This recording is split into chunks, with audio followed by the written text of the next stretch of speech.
Bonjour à tous, alors aujourd'hui je vais faire une vidéo sur la place de l'ego, entre guillemets, parce que pendant longtemps je me suis posé la question de savoir ce que c'était que l'ego, même encore là ces derniers temps, je comprenais pas très bien, j'avais pas l'impression d'avoir bien saisi le concept. Et en fait l'ego c'est pas un concept et en réalité c'est pas très important de savoir ce que c'est en réalité, parce que si on se pose des bonnes questions, la place de l'ego n'interfère pas vraiment.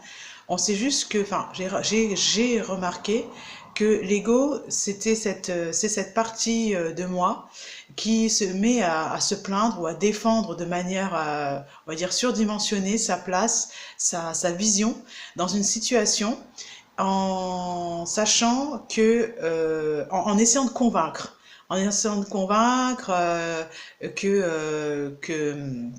que cette situation est vraiment insupportable, épouvantable, c'est pas normal que ça se passe comme ça, etc. Parce que si, parce que ça, parce que si, parce que ça.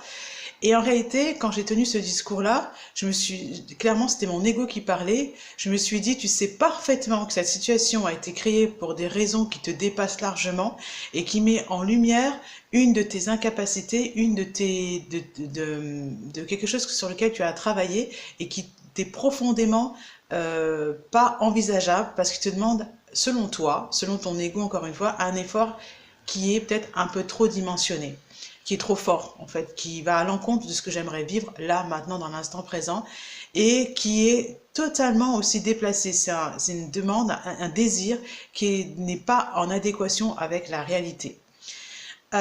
Du coup, en fait, je me suis dit, est-ce que c'est important que je sache que c'est mon ego qui parle?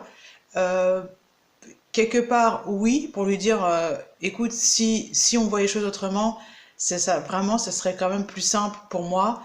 Ça me permettrait de quand même continuer de profiter de la vie, de pas gaspiller mon énergie, entre guillemets.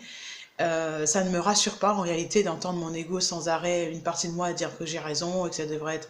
surtout quand j'ai... En plus, quelque part, il y a une partie de moi qui dit, bah oui, mais en même temps, on a ce challenge-là et c'est vrai que dans cette situation-là, j'avoue que le résultat qui risque d'arriver, ben, il me convient parce que seul, j'y serais peut-être pas arrivé comme ça. J'avais besoin d'aide. En gros, on m'envoie un message, on me demande de travailler sur quelque chose.